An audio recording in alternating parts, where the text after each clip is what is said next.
Say, can you see? Okay, it seems like it's live. We'll let some people trickle in and then we can officially begin. it's feels really good to be alive today. It's Monday. Most people dread Mondays. I love Mondays. Reason being is that it's an opportunity for you to start over again or to continue what you were doing the previous week. And I just love it, man. Every single time there's an opportunity for you to start life, man, I love it. Today I'm feeling super healthy. I feel good. It's a little hot, but could be worse, right? I'm trying to count my blessings instead of my burdens. Got a haircut. I cut off all of my hair, and I got a line right here, so I'm trying to get this hair grown out. But once it grows out, I think it'll be okay. Right now, there's this zzz, you know what I mean? Like the barber goes, choo, and I got a line right here, but it'll eventually grow in. So yeah, that's been my life so far. I'm just trying to enjoy the last 4 weeks of my summer. I've been working out, dedicated. So right here, I'm just trying to give you guys an update to where I've been, what I've been doing. So it's been about 3.5 weeks, 3.5 to 4 weeks where I've been like dedicated working out, right? For the majority of this year, I literally would be like, all right, I'm gonna get into shape, and it would just be like I would work out furiously for like 10 minutes and call it a day, and I wouldn't work out for another 2 to 3 weeks. But here I am, it's summertime, and I'm trying to get back into shape. It's a struggle, but I'm starting to see the results. My body is starting to get a little more healthy again, so I love it. Other than that, man, I've just been reading a lot. My apologies. So YouTube, I don't know what happened, but it froze and kicked me off, and now I just clicked resume. But anyways, I wanted to do this live stream real quick, not for me, not for my own sake, but I wanted to talk to you guys and see if there's anyone out there that I could benefit or help out with my words, right? I can't give you much, but I could give you my time, my shoulder, my words, my comfort. That I can offer you, right? I can't offer you much, but I was hoping maybe I could help some people out today. Does that sound good to you?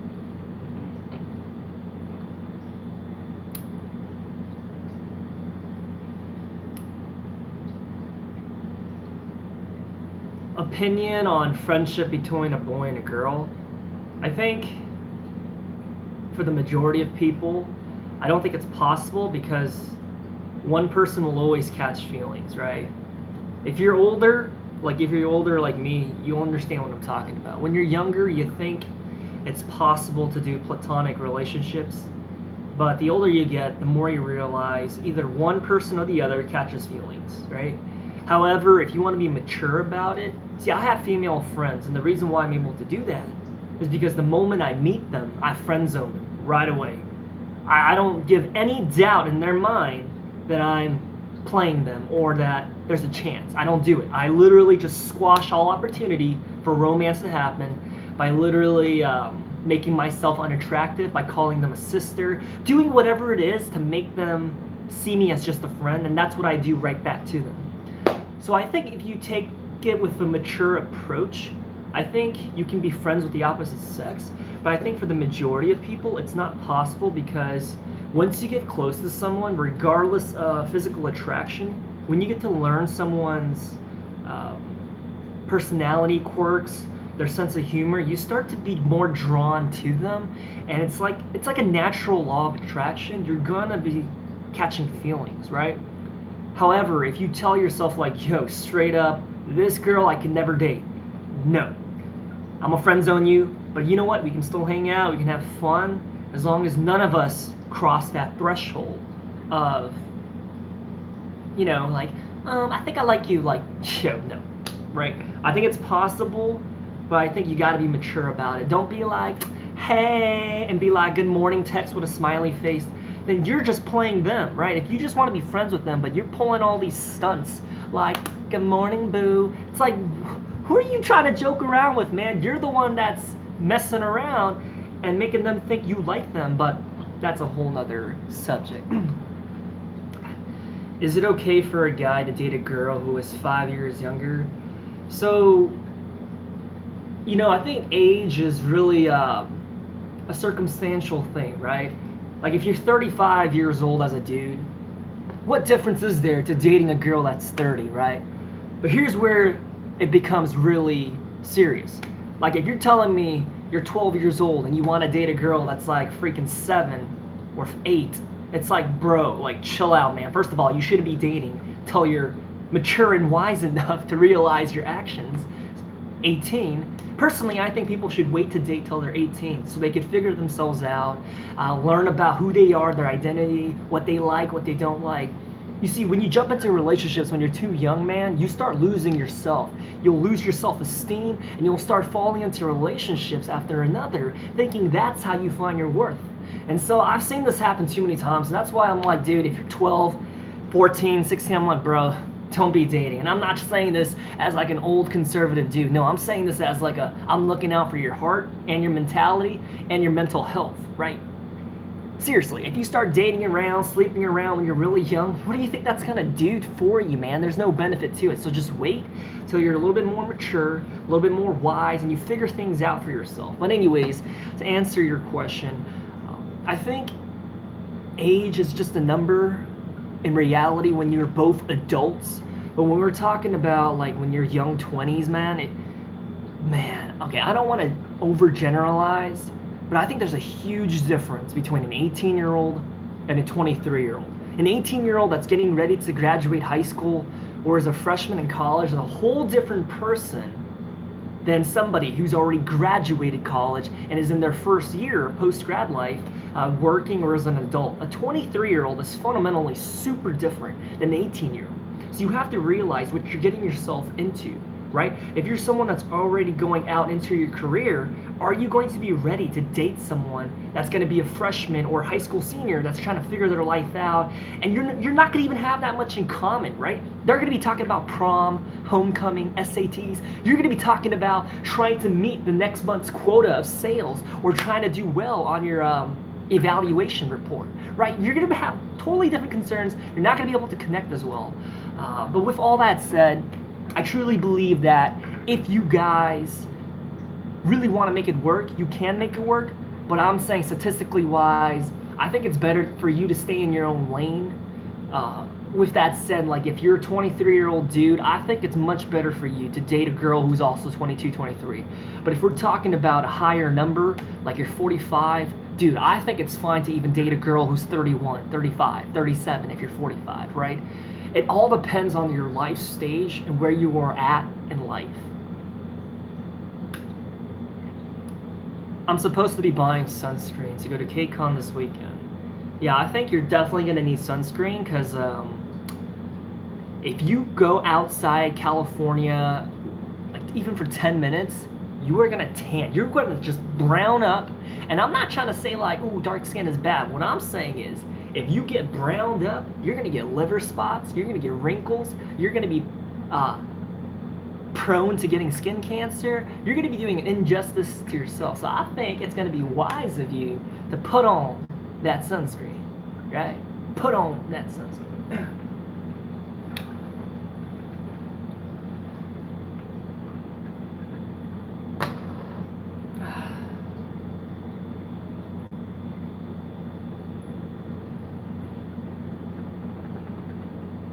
I just subscribed today. Well, hey, you know what?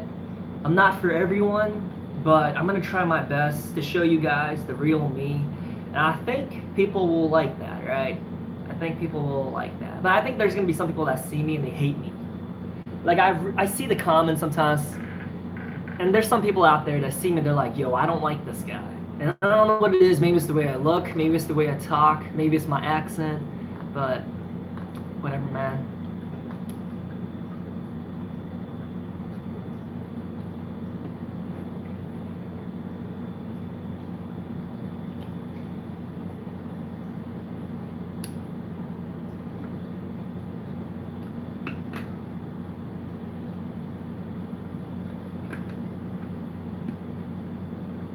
Tips on how to start a college group at church. I think when you start any kind of a ministry or hangout club or a get together, I think the most important thing is just freaking do it, right? Figure out the details later and just freaking do it. I feel like there's some people, I mean, if you're anything like me, sorry, that was a lot of water. This is as big, this is bigger than my head, right? So I'm drinking water that's bigger than my head. So I'll start at the burp, which is kind of gross. Excuse me. I think if you're anything like me, I'm a perfectionist, right? I like to make sure that everything is concise and to the point and is exact. And so sometimes I feel like that's my biggest struggle, because I've done a lot of interviews in my life for the most random stuff and gigs, right? And they always ask me, what are your strengths and what are your weaknesses? And I always confess, like, yo, my weakness is also one of my greatest strengths, is that I'm a perfectionist. And I try to make sure that everything's to the T, to the point where I get stressed, where I won't even sleep till I get this done correctly and the right way, right? And so it's also a strength because I make sure that my stuff is always 100%, but it's also a negative because sometimes you put unnecessary stress on yourself. Sorry, I can't speak English today. Maybe I'm in Vietnam right now or Korea. Too much Asian influence. Just kidding. So if you take this like perfectionist mentality and you try to make sure everything's right, you get the Facebook group started up, the banner, the logistics and everything. By the time you know it, it's gonna be 3 months down the line and you still haven't started your extracurricular activity, group, meetup, or hangout. All right, I can't speak English today. I don't know what's going on, but I can't speak English. So just hang with me. And if you're a racist, bro, today's your opportunity to attack me because I cannot speak American right now. But yeah, if you're super like perfectionist, man, you're gonna be trying to figure out all the details and just not start. So I think the most important thing that you can do is to just start. Even if it's just one person, even if it's just your dog, that's just gonna show up and be like, come here, boy, come here, Max, let's watch this movie together, and you can call it the movie club, right? And there's only you and your dog. The important thing is you started, and I'll give you a high five for that. But if you're gonna be someone that's gonna be sitting there like, I can't start yet because I don't have enough interest, there's not enough people, I don't know where to do. Bro, you're never gonna start. I'm gonna tell you right now, even if you do start, it's gonna fail because you're gonna be one of those people that's always nail biting, like, what am I gonna do next? So what I'm trying to say is just start it, right? I don't care how you do it, just start it, get it out, word of mouth, like, yo, you wanna come hang out with me this Friday? I mean, we can do dinner beforehand and then we're gonna be doing X, Y, Z. See where I'm trying to get at, right? I know we live in the age of electric consumerism, right? Where online marketing is supposed to be the standard, but truth be told, man, word of mouth is the strongest advertising, marketing, business strategy that you can do. If you look at some of the most successful businesses in America, maybe like 5 years ago, right? Chipotle. I don't know how popular they are now, but 5 years ago, Chipotle was on point, and they never had ads on TV or on the internet. But it's through word of mouth. Everyone jumped on the bandwagon, and everyone wanted Chipotle, right? It was through word of mouth. So what I'm trying to say is utilize this word of mouth and tell some of your closest friends, like, yo, even if they're not a believer or even if they're not to that interest, say they don't even want to watch a movie. You could just be like, yo, you want to hang out with me? You don't need to give them all the details. Just say, you want to hang out with me? And invite them and get it started. Boom. You'll have 2, you'll have 3, you'll have 4 by the next week. Boom, boom, boom, boom. And for the dude that's bagging on my decor, dude, I don't really care, man. You look at my house, I got this for free. Most of my furniture here I picked up for free, right? I don't really care, man. I don't even have a couch. I don't even have a freaking TV, okay? If you're gonna be talking to me about interior design, and I'm not trying to say this to be mean, it's just, you know, sometimes there's people that get all wrapped up around the idea of like IKEA and decorating their house, and I get it. And if I had the money, I probably would as well. But bro, like I eat on the floor. Like I put my plate on top of a newspaper. Like that's how I live right now. And you really think I'm gonna care about the way that my background looks, I don't care. And I'm not saying that to bag on you. It's just I'm just trying to show you my genuine personality, right? Because I know there's YouTubers that will go balls out and they'll buy like Christmas lights for the background and do all this jazz to spice up their looks. But I mean, like, if you look on the other side of the camera, they've got their huge pile of laundry right there. They've got their nasty stuff on the left side. They'll have their half-eaten plate of food right in front of them, and it's just like, at least my house is clean, right? I don't have much. It's because I can't afford much, but bro, I'm happy. And I think that's the most important thing, right? If you're happy with where you are in life, like I was trying to say that in my Jubilee video that I was in a week or two ago, I said so much more things. You have to imagine, it was 3.5 hours. I think it was like 3.5 hours of conversations, edited down to only 9 minutes. So there's a lot of things that I said that did not get included, and I was really sad about that. They included some of my more funnier moments, but they didn't include my more enlightened sayings, and I was kind of sad. But one thing I was trying to get at is, the question was, can money buy happiness through materialistic possessions? And everyone was like, yeah, I think if I had a new Bugatti, or if I had a big house, I could be happy. And then when it was my turn, I was like, yo, to be honest with you, if you're not happy before you get these things, no amount of materialistic possessions is going to change your outlook in life, right? You might get some temporary happiness from having the newest iPhone, from having the newest car, but that happiness is going to be fleeting, because next year the newest edition is going to come out and you're not going to be able to boast about your item, right? But I truly believe that if you find happiness deep down in your inner soul, and you can wake up and be smiling when you're eating on the floor like I do, trust me, when you get that new car or that new phone, it's going to be that cherry on top. It's not going to be the foundation of your happiness, but rather it's going to be one of those things where you can be like, I'm already a happy dude, but here I am with a new car, and I guess this is awesome, right? But I'm not going to allow that to determine my wealth, my identity, or even my happiness in life. Rather, find your happiness through your own perspective by realizing, like, yo, life is a blessing. I'm happy there's people around me that care about me. I'm healthy. Like, you see what I'm trying to say, right? Find reasons other than superficial ones. I don't know, man. Sometimes I feel like some people hear what I say and they're like, I don't like you. Why can't I have this and that? And I'm like, dude, I'm not trying to say that you got to eat on the floor like I do. What I'm trying to say is find happiness through who you are, man, just as you. You're a beautiful human being, man. And why can't you be happy about that, right? Anyways, how do I start a guy's Bible study at my high school? I mean, I just answered that question like 10 minutes ago. I think the biggest thing that you can do is just start. And the second biggest thing that you can do is just word of mouth. Like, yo, guys, I'm doing this.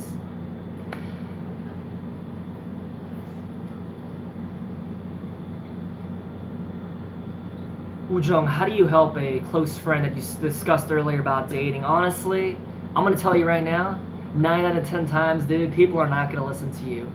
How do I know this, man? My personal friends come to me for dating advice. Now, I'm talking about bigger YouTubers, actual celebrities. They come to me for my counsel. I think it's because they realize, like, I'm pretty mature for my age.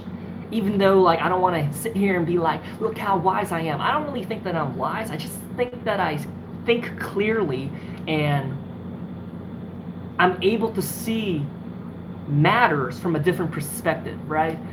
And I'm going to tell you straight up, man, 9 out of 10 times, most people, you can give them the best advice in the world and they're still not going to listen to you, right?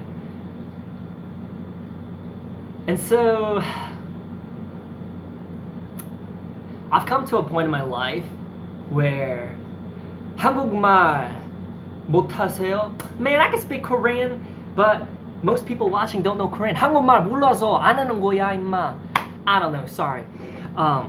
And so I realized, man, you could lead a horse to water, but they still might not drink it, right? This horse could be thirsty, they could be dehydrated, their veins are sticking out of their neck like me. I need more water. But at the end of the day, that horse could just sit there and literally die because they're dehydrated. And I realize it's the same with people. I could give someone the best advice in the world, and they're gonna be like, Ujong, man, you're so right. I'm gonna do that. You know what? I'm gonna break up with her. I'm sick of her cheating on me. You're right. I should stop letting her do that. And they're gonna call me a week later and be like, I don't know what happened, Ujong. I stayed with her and she cheated on me again, and I'm depressed now. And I'm just like, why didn't you listen to me? So what I think what you can do, man, is just be there for them. But to be honest, I know it sounds pretty cruel, but I think a lot of people just need to learn life experiences through the mistakes that they make when it comes to dating. I mean, I give dating advice for the past like 15 years. I've been giving a dating advice on YouTube. One of my first videos on YouTube in 2005 was dating advice from a middle schooler. I've been giving dating advice for a long time. And the one thing that I learned is most people can hear the best advice in the world and they're still not going to listen to it. In the heat of the moment, when a cute guy smiles at them and asks them out, it's gonna go all right out the window. And they're gonna get their heart broken in 3 weeks, go into a little emo phase, be depressed, think all men are pigs and hate life. And then they're gonna learn their lesson like, okay, next time I'm gonna have my standards a little higher and not be so easy and not be so willing to just go for any guy or any girl, right? And I feel like that's something you learn through your mistakes.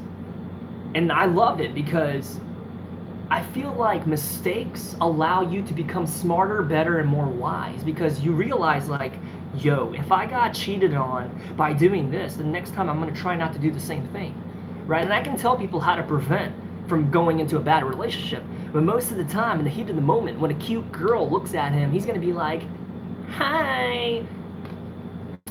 So I guess when it comes to your friend, just be there for them, counsel them, but just don't be so disappointed when they don't listen to you, right? I mean, they'll learn though. They'll learn, okay? I have been trying so hard to grow up and learn how to do things on my own. Now that I have graduated, how did you adjust into adulthood? Was it hard? I think it really depends on your circumstances of how you were raised, right? This is a question that can't be answered for everyone. For me, I can answer it from my own personal experience. I think the reason why I was able to mature so fast is because poop hit the fan when I was really young, to the point where if I didn't mature and develop a sense of humor to mask my pain, I wouldn't be where I am today, right? And I feel like a lot of times, for the majority of us watching this, I would say 85% of you grew up in a stable home. And of course, there's going to be arguments and some craziness going on in your home. But for the majority, you're having food every night, you have a place to sleep, you're okay, right? You're okay. And I feel like a lot of the times, man, we never really experience pain. And so when it comes to pain, when we experience it for the first time at 18 or 19, we don't know how to take it. We don't know how to handle it. And it's devastating. But I think this kind of ties into my dating thing, man. I'm so blessed to say that when I was 11 or even 7 or even 15, I experienced so much despair, so much misery, so much pain and sadness that it allowed me to become such a better human being. Right? I didn't allow my circumstance or my situation to allow me to become a victim, right? Sometimes I feel like if you grow up in not the best conditions, you develop a victim mentality where you go around saying, have pity on me, feel bad on me. But the other side is, when you grow up in such a bad environment, you could take that and you could utilize that energy to be like, I'm not going back to that ever again. I don't ever want that to happen to my kids. I'm going to do whatever it takes for me to stay happy, right? And so, to answer your question, I guess I kind of partially answered it with my own experiences, but I think adjusting into adulthood is to realize that you need to start being independent from your parents. You see, I was independent from my parents ever since I was like 5 years old, right? I was a latchkey kid. I grew up with a single mother. I had to grow up pretty quick, right? And I feel like a lot of the times, if you're babied by your mom, if your mom still does your laundry, That's probably the reason why you won't be independent or go into adulthood. If your mom is still doing your laundry, you know what I'm trying to get at right now? But start being independent from your parents. Stop asking for allowance. Stop letting them do all your stuff for you, and start making decisions for yourself in terms of, like, say right now you're a high schooler or whatever, you're trying to get your first job. Stop putting into consideration what your parents are thinking and start making decisions for yourself as an adult and see what's best for you, right? Because if you're sitting around and you're letting mommy and daddy do everything for you and you're trying to be an adult, at what point are you an adult if your mom and dad's doing everything for you, right? But with that said, if you're in your 20s or 30s and you're not married and you're not, your circumstances allow you to stay at home for as long as you can. Because I'm gonna tell you right now, if your mom does your laundry for you and your dad provides, right, puts a roof over your head and gives food on the table every night for dinner, you are in a good position, man. Because for me, I moved out when I was 18, and I've been providing on my own for a long time now. It's hard, dude. It's so hard with bills and rent and all sorts of things that you got to do as an adult. It's hard, but I love it, right? I love it. But if you're in a position where you can stay at home and allow mom and dad to do stuff for you, dude, stay at home, man. I don't know why some of y'all are trying to rush up to grow up and move out. Because when you move out and rush out, dude, the real world is gonna punch you right in the face so hard. But if that's what you want and that's what you're seeking, then dude, I'm all about it. I'm gonna support you. But I just wanted to give an alternative side to things, right? I think the grass is greener on the other side. And so, if you can stay at home, bro. Hey, Woojung, can't wait to see you at a KCON. I'm not going to KCON. KCON doesn't want me, which I think is really funny because I was there for them in the very beginning when they first started their whole KCON ordeal. I was one of the first YouTubers to be there for them as a public figure. And now that they're blowing up, and now that I make a lot of content that's controversial to their image, I don't know, man. But I get it, right? I don't have any negative feelings because the reason why I say controversial is because I make content that's about helping people and Christianity, whereas KCON is about Korea convention, right? And I don't really tie into it. I mean, my face is Korean, but other than that, do I really make content about Korean? No, right? So I don't blame them for not inviting me, just to clear it up. I'm not gonna sit here and be like whining like they won't invite me, they're so mean. Like, that's not what I'm trying to get at, right? I mean, it's all good in the hood. It's all good in the hood. I'm sure they would have invited me if I made content about like 5 things to do in Seoul, how to date Korean boys, what to do when you visit Seoul. Like, if I made videos like that, I'm pretty sure they'd be like, Woojong, we want you back. But here I am making videos about, do you think you're gonna go to heaven? Here's why you're going to hell. Are you truly saved? This is what Jesus said. I make videos like that. And so that doesn't really tie in together with Korea convention, right? And so as a mature adult, I can sit here and not be sour or salty about it, right? I can sit here and be like, yeah, it's fine. I don't need to be invited to KCON because, to be honest, I would just share the gospel if I'm there. So, I don't know. Maybe I would take some pictures with you guys and have a good time as well. But you guys know my personality. I joke a lot, so half the stuff that I just said, I was joking. So.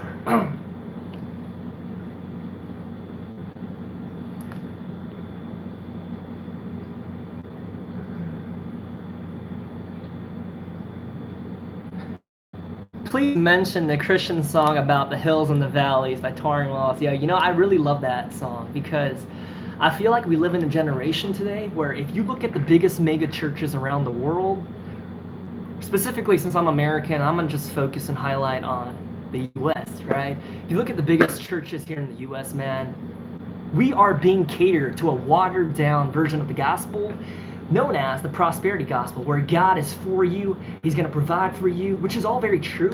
But when I listen to these sermons, I understand now why it's called prosperity gospel, because they never really talk about sin, hell, and punishment, discipline. They only talk about the good side of things, and they talk about God as if he's a genie in a bottle who's there to cater to your every need. And they don't ever mention that you're going to go through some pains and trials and obstacles, but rather it's going to be all rainbows and butterflies. And that's what people want to hear, right? And I get it. I truly get it. If you were a consumer, would you really want to go to a church where a pastor's actually going to be preaching to you like, yo, if you keep sleeping around and giving your heart away to different girls every other night, you're not going to be happy? Do you think you're going to want to hear that? Obviously not. You're going to be like, don't tell me what to do with my body. I'll do what I want. I identify as a unicorn, so you don't tell me what to do with my body. All right, Pastor? Most people don't want to hear the reality of stuff. And so the prosperity gospel, man, I think it's sad because I don't think you're truly conveying the truth to the congregation. Because the Bible clearly tells us, right, with blessings, there are also disciplines, right? All throughout the Bible, man, God disciplines his people when they fall away from him or walk away from him. But they don't ever mention that. They only talk about the good side of things, and I don't think that's doing justice to the word. But I don't want to sit here and be judgmental. So the reason why I really like the song Hills and Valleys is because through it all, right, even through our highs and our lows, during our lowest moments, God is there with us. During our highs, God is with us. And we have to realize that through everything in life, man, everything in life, right, you have to think of it as a blessing in disguise, even if you're going through the biggest storm of your life. When I was rowing through my storms in life growing up, man, I'm gonna say it like this. I was in a little canoe meant for like 2 Eskimos and maybe like 1 grizzly bear. A tiny canoe, right? And I'm there paddling by myself, and it's raining, and it's storming, and it's windy. And just when it's getting bad, I felt like somebody, maybe the devil, but somebody drilled a hole into my canoe, and there was water leaking in it, and I'm just like, can I get a break? And it's at that very moment, my paddle broke in half, and I'm like, okay, God, all right, okay, I don't even have a paddle, and I'm sinking, right? I feel like during the storm, I was like, yo, this is terrible. But when I look back with hindsight, right, when I look back, and I'm a lot more older now, I'm just like, God, thank you so much for allowing me to go through that. Here's why it's a blessing in disguise. Because I experienced so much trials and obstacles, and I was able to overcome those things, here I am today able to cater to people, minister to people, and help people that are going through like, yo, Woo-Jung, my parents are getting divorced, I don't know what to do. Woo-Jung, like, yo, I'm depressed, I feel like I'm gonna kill myself, blah, blah, blah. You name your situation, like, more often than not, I've already experienced it, and I can sit here today as a happy man and tell you things are going to be okay, and here's why, blah, blah, blah, blah, right? And so I truly believe that it was a blessing in disguise. So regardless, I honestly think that as a Christian, you have to realize that nowhere in the Bible doesn't guarantee that it's going to be a cakewalk, right? Rather, even Jesus says clearly to his disciples, man, once you start doing this, once you start walking this life, man, people are going to be hating you. People are going to be making fun of you. You're going to go through hardships, right? Like, that's guaranteed. And I feel like a lot of Christians miss that point of the message. And so the first time a Christian experiences pain, they say, God's not real. If God is real, how could he allow my grandmother to get cancer? If God is real, why is he allowing me to get rejected from my top choice of job or university, right? That's what a prosperity gospel Christian does, because they don't realize that perhaps God is closing the door for you so that you can walk the other way and open that door and go into the door that God wants you to go to, right? I don't know, man.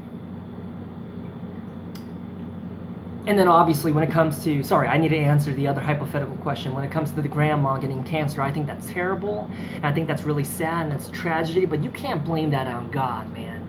You have to realize that we live in a fallen world where our bodies, these earthly bodies, are subjected to worldly sin. And because it's fallen, that's why we're able to get the cold. That's why we're able to get cancer. And that's why all these terrible things happen. But it's not through God saying, get it, yeah, get cancer. That's not who God is, dude. It's because we live in the world, man. But what I'm trying to say is, if you believe in Jesus and you believe in the gospel, you realize that this is not your permanent body, but rather when you go to heaven, you receive a body that's blemish-free, where you're going to be healthy, and you're not going to have cancer, you're not going to have like your deformities and whatnot. You're going to be healthy, you're going to be the way that God intended when he designed us. But you see, when you get the prosperity gospel, they don't preach that. I feel like most of the times they don't preach that. But who knows, right?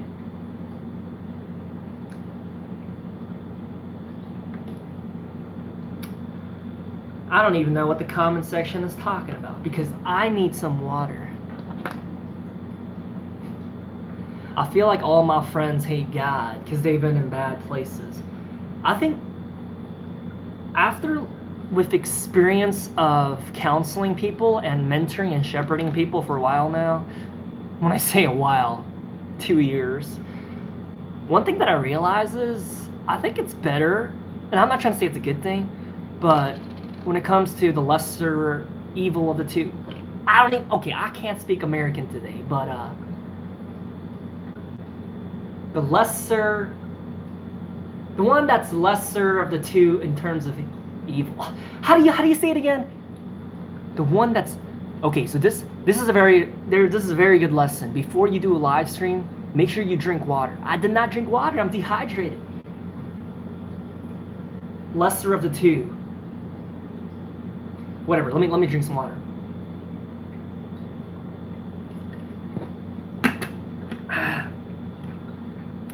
The lesser of the two evils. Thank you, man.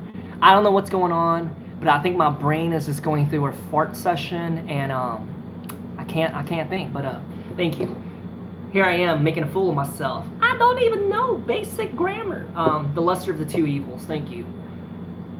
One thing that I realized, man. I mean, it's not ideal, but I think it's better for a person to be in a state of anger towards God than disbelief, right? I feel like when you're angry at God, sometimes it's not justifiable, but I think they're in a position where they realize there is a God, right? It's just that they can't come to terms with reality of like bad things happening to them. And I think it's better for you to walk through that season with them and show them the love of God through you and help them in that situation of a bad time and help them get through it. But if they're in a position where they're pissed off and they say like, oh, God's not even real, then I think that's the bigger problem. And I think that's when you got to minister to them in a different way. Like, yo, you can't put this on God. You can't even blame this on God, man, for reals. And then, explain. And then just love them, right? I feel like a lot of times we forget that portion of loving them. Like, I think that's a problem because we can have all the head knowledge in the world, but it becomes a heart issue because when it comes to loving someone that you don't agree with, you can't do it, right? And I don't think that's right, because I think most importantly, we got to love God, right, vertically, but also love people horizontally, and that's what I preach. You got to love vertically, love horizontally. You got to love people. And so even if they're, oh my gosh, there's a fly in here. Oh, don't even get me started about bugs. But yeah, sorry, I lost my train of thought. That bug was buzzing around. I'm like, I gotta catch you. But sorry, I lost my train of thought. Let me just drink some more water.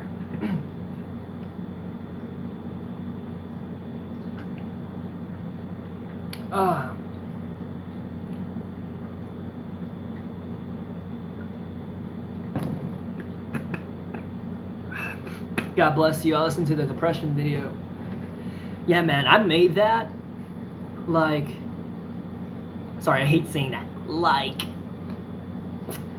I made that video probably promptly after I overcame depression through the love of Jesus. And I felt like when I made that video, there was no way that I was the only person that was going through that situation. And so I realized I had a sense of urgency that I had to make that video to tell other people out there yo, there's no point in ending your life right now, because truthfully, that's a permanent solution to a temporary problem. I'm telling you straight up, whatever's causing you to feel depressed, man, it's temporary. If it's your body, if you're not satisfied with your body because you're, I don't know, overweight or obese or whatever it is, and you have diabetes and whatnot, I'm telling you, it's gonna get better, right? Fix up your diet, start working out, start implementing healthy changes to your lifestyle. Things will get better, right? Things will get better. But if you're gonna be like, I'm fat, I hate the way I look, I'm just gonna kill myself, it's just you don't need to go to that point, right? I've been there, I've done that, and I'm telling you straight up, There's going to be a better day, right? You just need to keep fighting the good fight and put one foot in front of the other and keep walking towards the light at the end of the tunnel. Because if you just say, forget it, she dumped me, I loved her, that's it, I'm never going to find love again, here I am, boom. And it's just like, man, I know you're in a pretty bad spot, but I'm telling you, you're going to find love once again, right?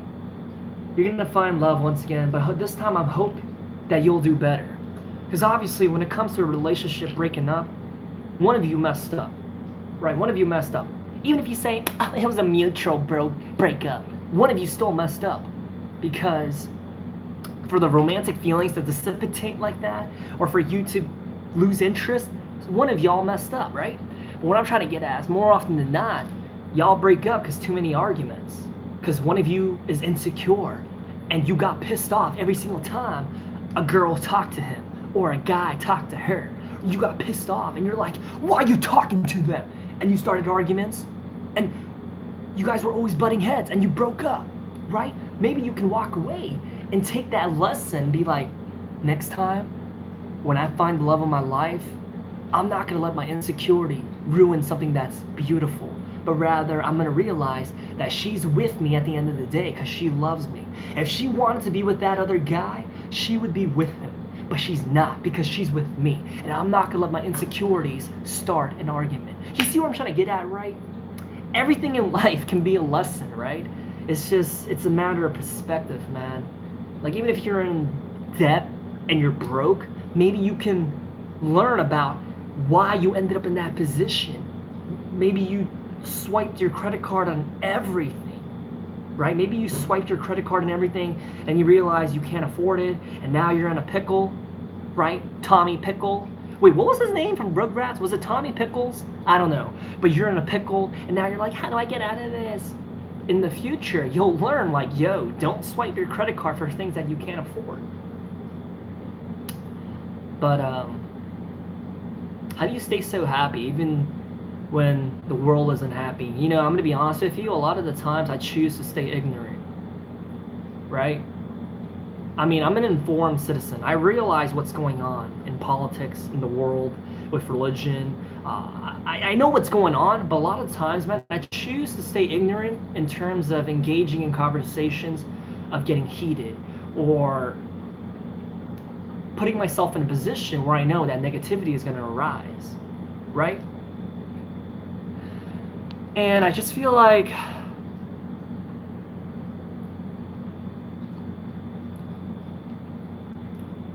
when you find happiness, dude, you got to do whatever it takes to stay in that state, or achieve, or chase, right? And I'm going to tell you right now, happiness is not something that can be attained through items, right? It's not going to be attained through, like, I'm going to be happy once I move to LA. I'm going to be happy once I move to New York City. Nah, dude. Once you still get there, you're still going to be a miserable, depressed individual, right?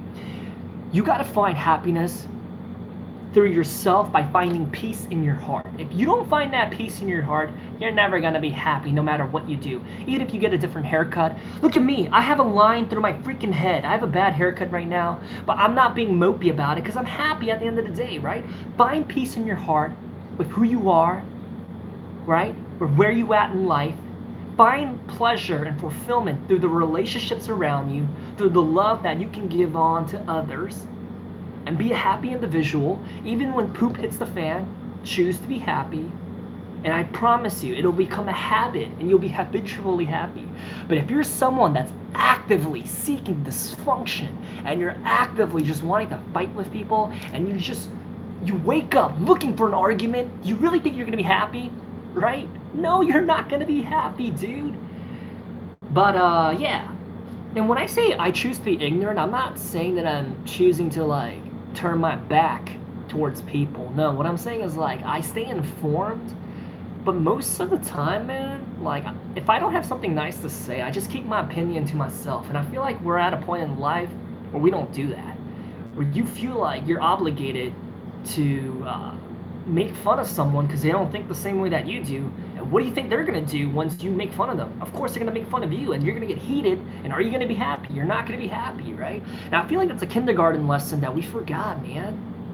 Right? If you don't have something nice to say to someone, just don't say it, bro. Do you have advice? I'm dating an Asian guy, blah blah blah blah blah. You know, it's not even about dating, man. You need to come to a point in your life where you need to stop seeking approval from third party individuals or third party groups. If you live your life always seeking approval from people, you're not gonna be able to be happy, bro. I know you're a girl, but I call everyone bro, all right? I don't have time to, uh, say bro or sis. I'm just gonna say bro because that's just my personality, right? Um, I think in life it's of most importance for you to do what you know is best for you, but while being respectful to people. And what I mean by that is, man, if you know that you're in love or you know that this job is the one that you should be doing and not being an accountant like your dad wants you to be, or rather you want to be a nurse, then go be a nurse, right? He'll come around in the future, right? But if you live your life, can I be a mod, Ujong? I don't know how to do that. I think it's a good idea because I get trolls coming in here once in a while. It'd be nice to have a mod, but I don't know how to do it. But I think it's proper for you to realize that if you live your life trying to please people all the time, like your mom and dad, bro, you're never gonna be happy. But I think my answer is very drastic when it comes to your partner. You should do whatever it takes to make your husband and wife happy, or your boyfriend and girlfriend happy. If the relationship is all about you, break up. You don't understand what love is about. Love is not about you and your fulfillment. Love should be about what you can do to make your partner's day better. What you can do to make your partner feel loved. If your relationship is all about you and what they can do for you, break up with them right now. You're not mature enough to be in a healthy relationship, right? I feel like a lot of times we go into a relationship with this notion in our head that it's all about you. Like, yo, he better do this for me. If he doesn't do that for me, he doesn't love me. And it's just like, man, you don't even know what you're doing, right? You're just asking for arguments, man. You're just asking for dysfunction. You need to go into a relationship and realize that it's not about you, but it's rather about what you can do for him, how you can make him feel loved, right? But with that said, try to find an individual that shares that mentality. Because when both of you are in a relationship where you want to make the other person happy, they're going to try to make you happy, dude, you're going to prosper. You're going to have a beautiful family, and I better get an invitation to that wedding because you're going to have cute little kids running around, and you're going to be a good mommy, a good daddy. It's going to be good. But if you're in a relationship thinking it's all about your parents, I'm talking to you Koreans because you think it's all about parents, right? If you're in a relationship thinking it's all about your parents saying, can I marry him? Is it okay? If you're in a relationship thinking, what's it gonna do for me? How come oh my gosh, he didn't text me back. I'm gonna fight him when he gets home from work. It's just like, bro, you're asking for dysfunction, arguments, and negativity, man. Love is about what you can do for the other person, right? And because at the end of the day, man, love is not a feeling, right? Love is a choice, and you gotta choose to love them every day. If love is a feeling, it's gonna be fleeting. Meaning, the moment they mess up, you're gonna walk away from them. You're gonna be like, all right, I don't want none of you, right? You messed up, get away from me. And I just feel like too many of us think that love is a feeling. Like, he makes me feel so beautiful. And it's just like, it should be more than that, man. It should be more than that. Right? Love should be more than that. Love should be about growing old together and going through obstacles together. Love should be about realizing that your soul is understood. Love should be about putting your biggest insecurities on the table and saying, do you still accept me? Love should be about holding his hand and going through the fire, knowing that your mom and dad doesn't approve and your friends think it's weird, but you know at the end of the day that it's not your mom and dad that's cuddling with your man, but it's you that's cuddling with your man. And realizing that it's not your friends that are married to him, but it's you that's married to him. That's what love is all about, man. If love is about catering to your mommy and daddy, you're not mature enough to get in a relationship. If that offends you, I don't care, dude. But if you don't believe me, then go into a relationship right now with your immature mentality of thinking it's all about you and thinking that it's all about pleasing mommy and daddy, okay? Please get into a relationship like that and come back to me in 3 months and think, okay, Ujong, you were right. I don't know why my relationship failed, but I guess you were right. I really love him, but my mom and dad don't like him, but rather they want me to date this guy who's gonna be a doctor, but I don't like him. But I guess I'm gonna date him. And then you're gonna date him for 3 months. Y'all are gonna be fighting all the time because you never even liked him in the beginning, right? And y'all don't, your ethics, values, and morals don't line up, and you're gonna be like, oh Joe, I don't know what to do. And I'm gonna be like, I told you what to do. Stop thinking about what your parents think, right? Who cares what they think about? They can't live their life through you vicariously. You have your own life to live. This is your own life. If you found love, you gotta go after them and do whatever it takes to make it work. But if you're gonna be like, I can't be with you because my mom and dad won't approve of you, bro, you deserve that unhappiness. You deserve that dysfunctional relationship through that arranged marriage. You deserve it. And I'm not saying that in a mean way. It's because you're at a point in your life where you never understood what it means to be a mature individual in a relationship, right? I've counseled people that are freaking like 50 years old that are going through a season of their life of divorce. I've counseled people. I know what I'm talking about, right? I know what I'm talking about. I'm just telling you right now, man. I'm just gonna finish it on this note.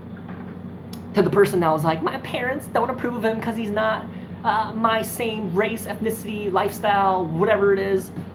Who cares? Drop it. If you know at the end of the day that this is the man or this is the woman that you want to marry and you want to spend the rest of your life with, and this is the mother of your future kids, then do it, right? But if you're telling me right now that you want to marry this dude or this girl who's already cheating on you, who's already hitting you, who's already doing dysfunctional stuff to you, and your parents disapprove, maybe it's because your parents see something that you don't see and that this person is bad, right? Because sometimes I feel like when we're infatuated, we turn blind, right? We get so blinded and we don't see that this person's not good for us. But yeah.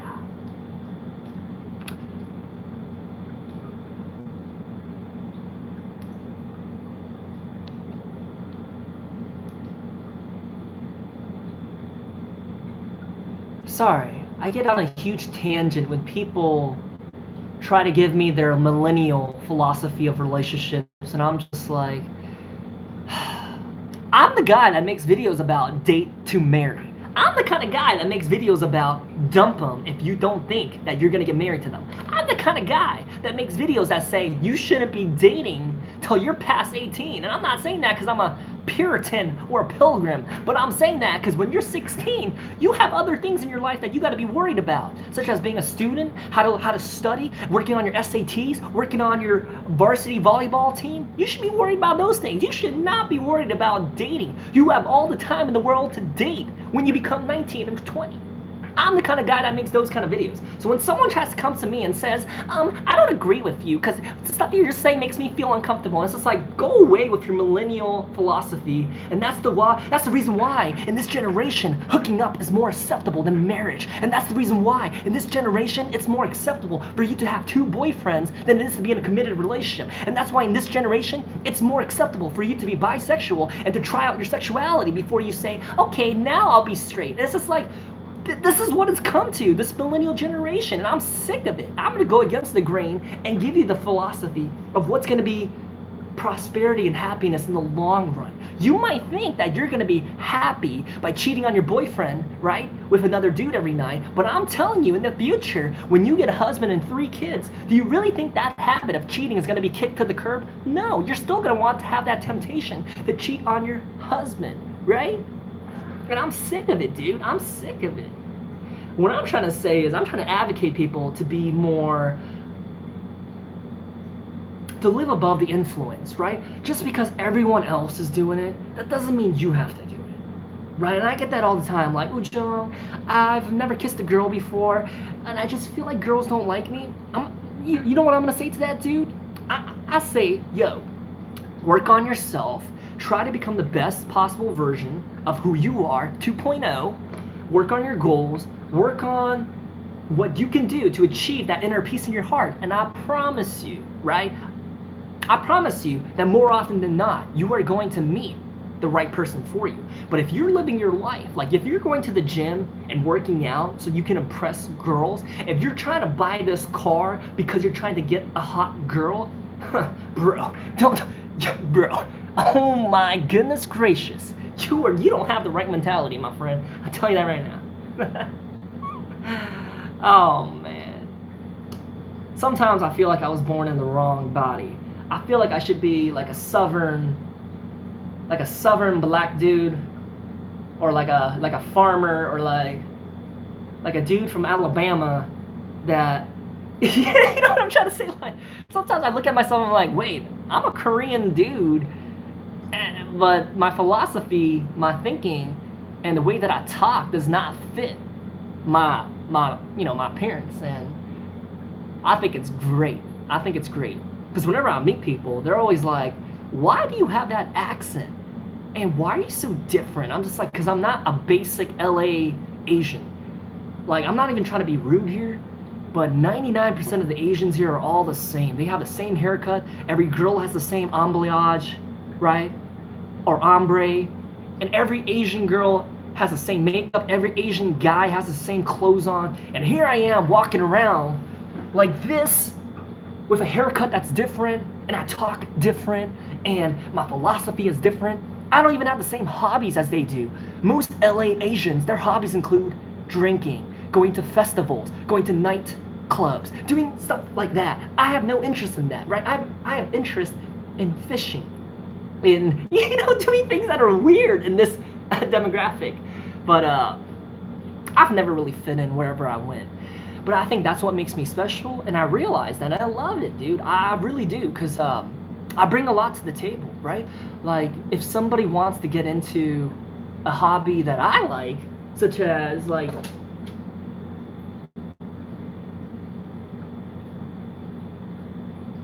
okay, I just realized what time it is.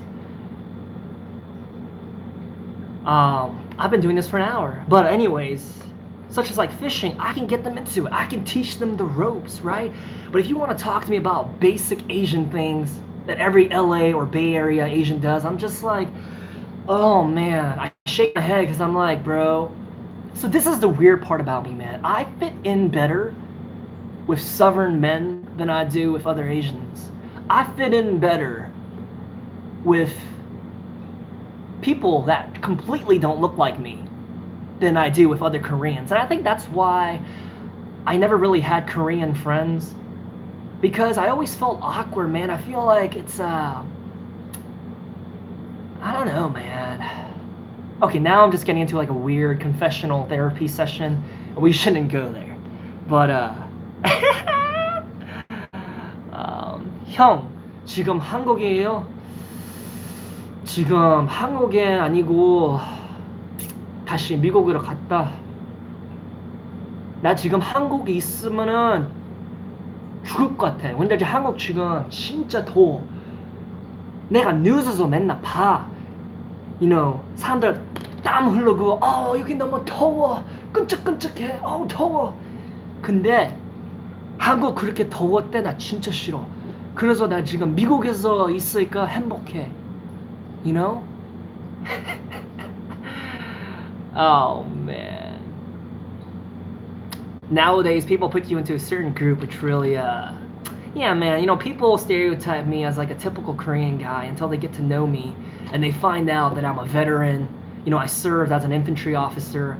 I like fishing. I like doing things that are not typical of Korean or Asians, and they're just like, oh, I see. And that's what I'm trying to say, man. You can't really stereotype people because everyone that you meet is very different, right? Everyone that you meet is fighting a battle of their own. Like, you don't know if their mom's fighting cancer. Like, you don't know until you've walked a mile in their shoes, right? And we're so quick to judge, like, oh, I guess every Korean guy likes hanging out at the cafe. I absolutely hate hanging out at cafes. It's because I don't drink coffee, and I have no interest in spending $9 on a cup of green tea that I can get myself for 45 cents, right? And so in Korea, my guy friends would be like, let's go to the cafe. And I'd be like, can we do something else? Like, can we go hiking? can we go camping or something? And they'd be like, I don't want to do it. I'm just like, oh my goodness gracious. What I'm trying to say is, you can't stereotype people, man. I'm telling you right now. You can't stereotype people. Because everyone that you meet, man, like, I look Korean, but deep down inside, man, I feel like I'm a Southern man completely. But I think one of the coolest things about my personality is you can put me anywhere and I can assimilate and be the life of the party.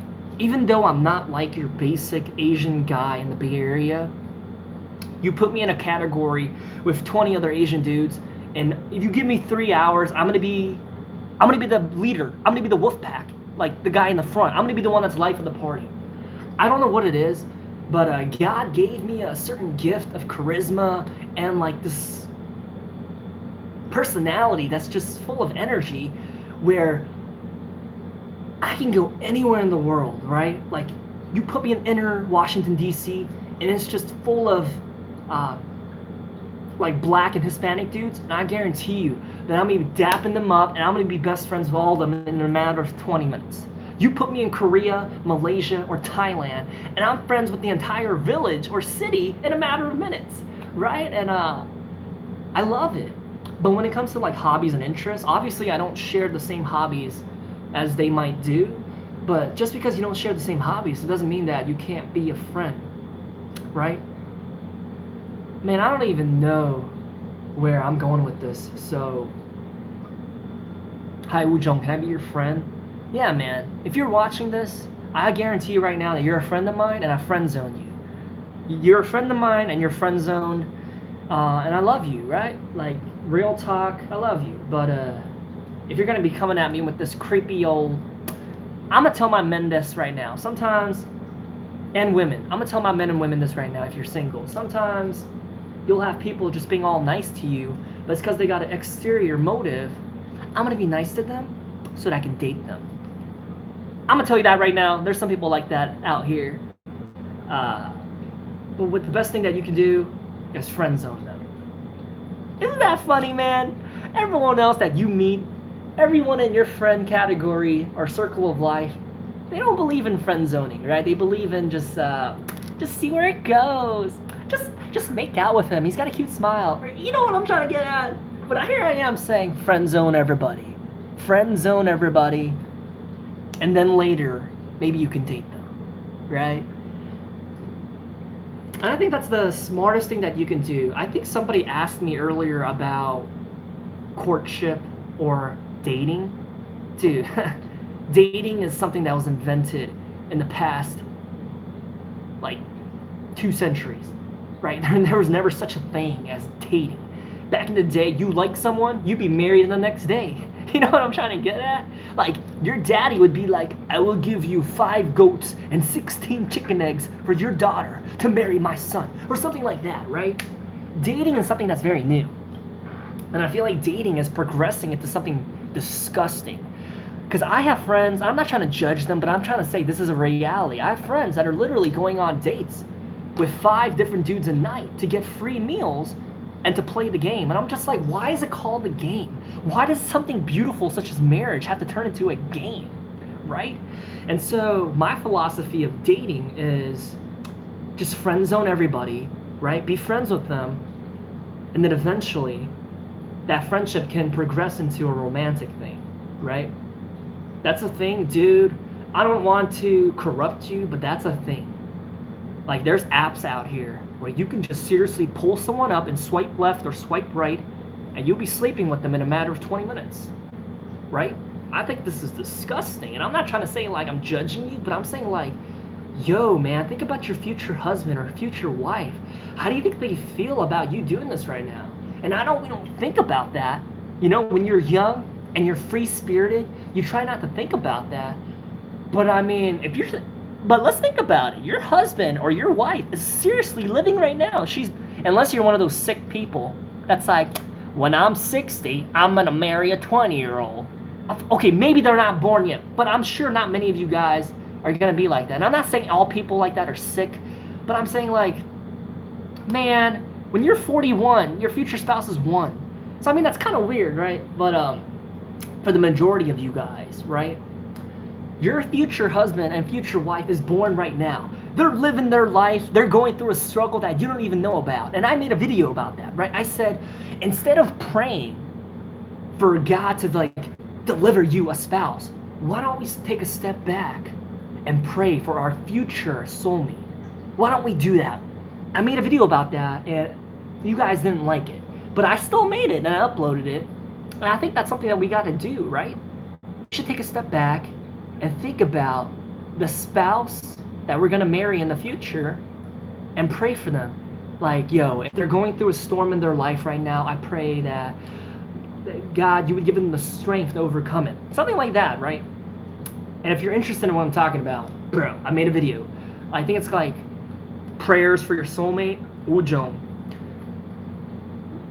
But instead, man, we'd rather be impatient and try to rush things such as love and be like, give me my spouse now. Whereas God knows you better and says, you ain't ready for a spouse, boo-boo. You get married right now, you're going to break his heart because you're too immature to be a wife or to be a husband right now. You need time to develop, and that's why I ain't answering that prayer. You think you know what's best for you, but as your creator, I know what's best for you, and you gotta wait. You are not ready. You know what we're trying to get at? Some of us try to rush God, but God hears your prayers, and he'll do it in his time, right? He'll do it in his time, because you think you know better, but you don't, man. You don't know anything. Just last night, you were sleeping with a different guy, and you're gonna say, God, give me a husband. God, do you remember that story in the Bible where God approaches that woman at the well, and then he's like, he's like, yo, why are you by yourself? And she's like, I ain't got a husband. And he's like, that's right, you've got 5. I was like, girl, you better sip that wine and be like, whoa, he just called this girl out. You got 5 husbands, and that's why you acting up a mess right now. You know what I'm trying to get at? She thought she knew what was good for her, but God was saying, yo, you need to get your life straight. You've got 5 husbands. You crazy girl. What you doing? What you doing with yourself? You know what I'm trying to get at?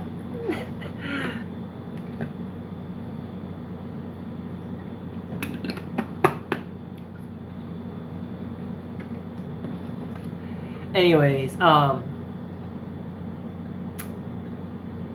that water bottle is thick. Let me tell you this right now. This water bottle is bigger than my head. Look at this.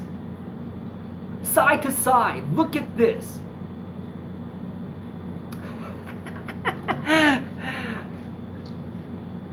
That's a big old bottle of water.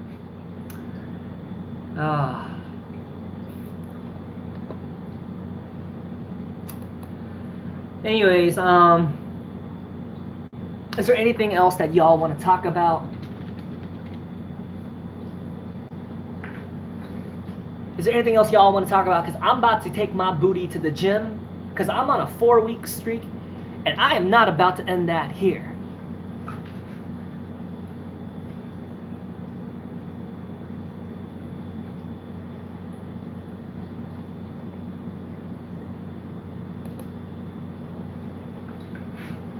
Oh yeah, my bad. Let me correct myself.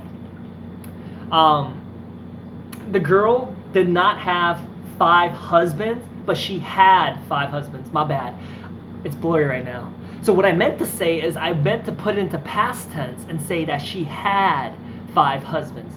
And yeah. But I don't think that takes away from the story. You get the point, right? A girl that thought she knew what was best for her had to marry and divorce 5 times with 5 different men.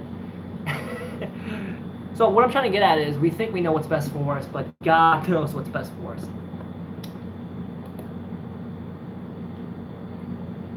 Can we email you about our concerns? Of course, man. Of course. I'm here for you. Seriously, I want you guys to use me like an emotional tampon because I consider this like my online ministry, man. And I know it sounds really unconventional and it sounds strange and peculiar, but I feel like the internet is a beautiful platform for me to be able to reach people that can't be reached otherwise. And for me to be able to just serve people. So yeah, reach out to me, man. You know what I'm saying?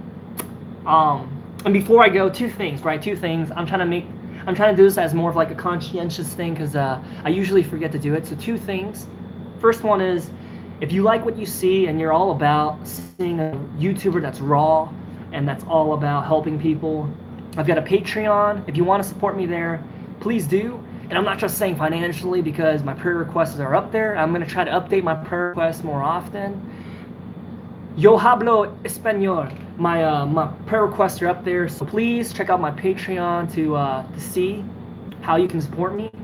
And the second thing is, if you don't know who Jesus is, let me tell you this right quick. Usually I say it from the top of my head, and I give you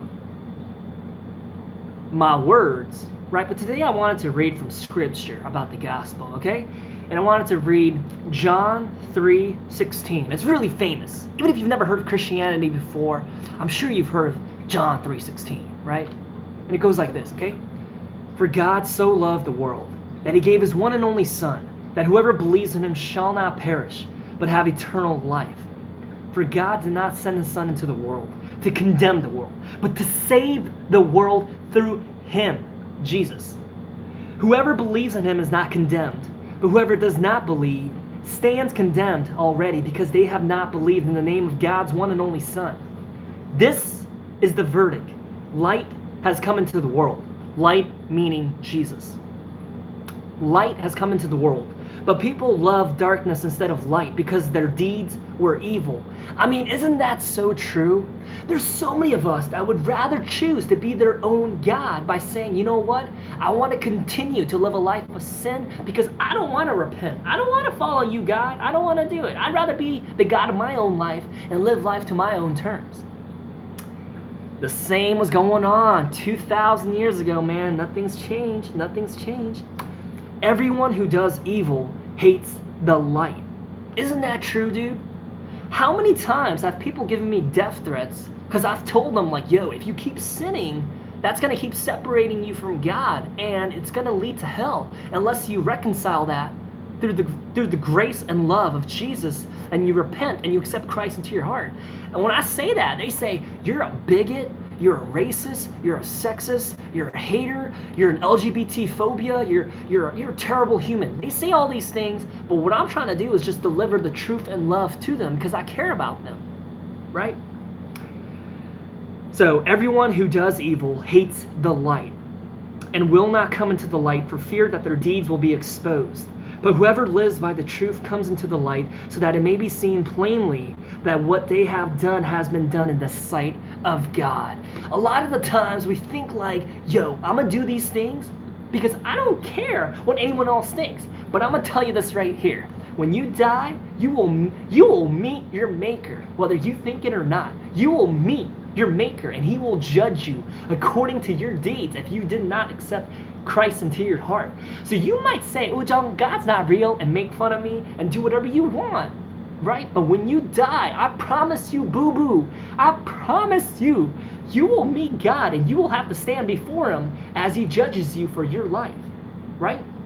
So what I'm trying to say is, it doesn't have to be that way, right? Because Jesus loved you so much that he took the penalty of your sin upon that cursed tree and died for you. He died for you so that you didn't have to suffer the consequence of your sin, right? You and I deserve to be crucified and to burn an eternity of hell because what we did. You and I, we deserve everything negative, the suffering and the punishment. We deserve it, rightfully so. If you've ever stolen before, if you've ever lied before, if you've ever sinned before, it separates you from God. But I'm telling you today, the good news is that you can be reconciled with God through accepting Jesus into your heart as your Lord and Savior and believing that he died upon that cross and rose again on the third day, right? And that he is God, right? The Son of Man, God's Son, right? Jesus, he loves you that much. Let me read that one part to you one more time so you get it. So you get it one more time, okay? John 3:16. For God so loved the world that he gave his one and only Son, that whoever believes in him shall not perish but have eternal life. He didn't just love the world. He didn't just infatuate the world. He didn't just like the world. He so loved the world. Right? He loved the world so much, he said, you know what? I'm going to take the punishment that you deserve and die for you so that you may have eternal life through me. So that you may find peace through me. And I think that that's a beautiful story, my friend. And so, if this sounds, like, for real, like, if you never accepted Jesus into your heart, and you know that your life is not going the way it should be, I think today is the perfect opportunity for you to get right with God, right? Because I'm going to say this, and I know this is going to get scary, but I'm going to be honest with you, man. Life is not guaranteed for everyone.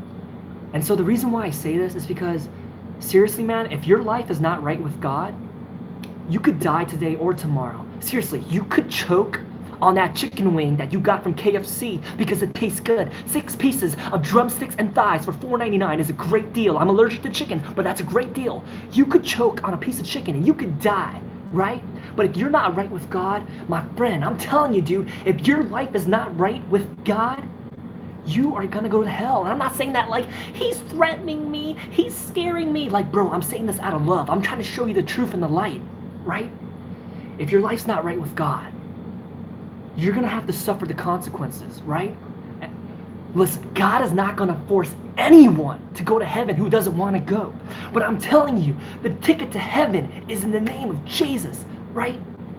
Like, seriously, dude, if you're an atheist or if you don't believe in Jesus, like, real talk, you could drive right now to go to the grocery store to get some milk, and a drunk driver could literally hit your car and you could die, and you might not have that opportunity to get right with God. So what I'm saying is, bro, you're living, you're watching this, you're alive. So do it while you can and accept Jesus into your heart, because, bro, life is not meant to just live on your own and walk through pains and trials and suffering through your life should not be done alone. What I'm saying is there's a God that loves you and wants you to come to him, and a God that wants to walk through that season with you, and a God that said that you're a child of his, and a God that says with wide open arms that just wants to hug you and says, suffer no more, find peace in me. There's a God that loves you so much, man. I'm telling you this. I'm telling you.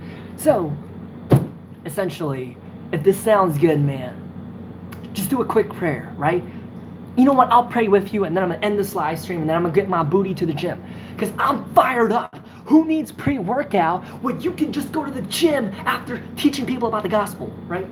But essentially, I'm going to do a quick prayer, and I'm going to leave, okay? So, Father, Lord in heaven, today I wanted to confess. So in your heart, you could even listen to this, but if you believe it in your heart, just follow along, right? Father, Lord in heaven, I confess to you today that I've sinned against you, and I've lived my life on my own terms and my own way, and I've rejected you, and I repent. I am sorry. Please forgive me, Lord, for what I've done. I believe that you are the Father of all, that you are the King of all kings, and that you are the Lord of all. I believe in you. I love you. I have faith in you, Jesus, that you died on the cross for me, for my sins, for what I deserve, and that you died and you rose again on the third, and that you are going to be victorious over everyone. So please, Father, accept me as I am, as I come before you humbly. Please change me. Please use me, and please allow me to bring glory to your kingdom. I love you, God. In your name I pray, amen. Cool. So if you accepted Jesus right there, welcome. You are a brother or a sister, my friend. You are a brother or a sister. But if you did not accept Jesus, man, he ain't done with you. I'm going to tell you this right now. He is not done with you.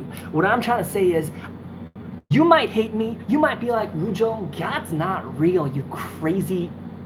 You might call me an idiot.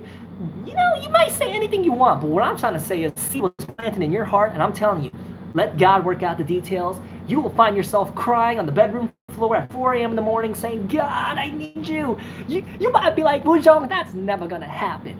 You don't know me. I've been an atheist for 41 years. That ain't going to happen. But I'm telling you, man, Just wait. Just wait. Let God work out the details. But so Jesus is a son of himself then. So the best way that I can describe it is, I said it in my last video. Actually, yo, my friend, I'm not saying this to be like, I need the views. I don't care about the views, right? I just made a video about who did Jesus claim to be, right?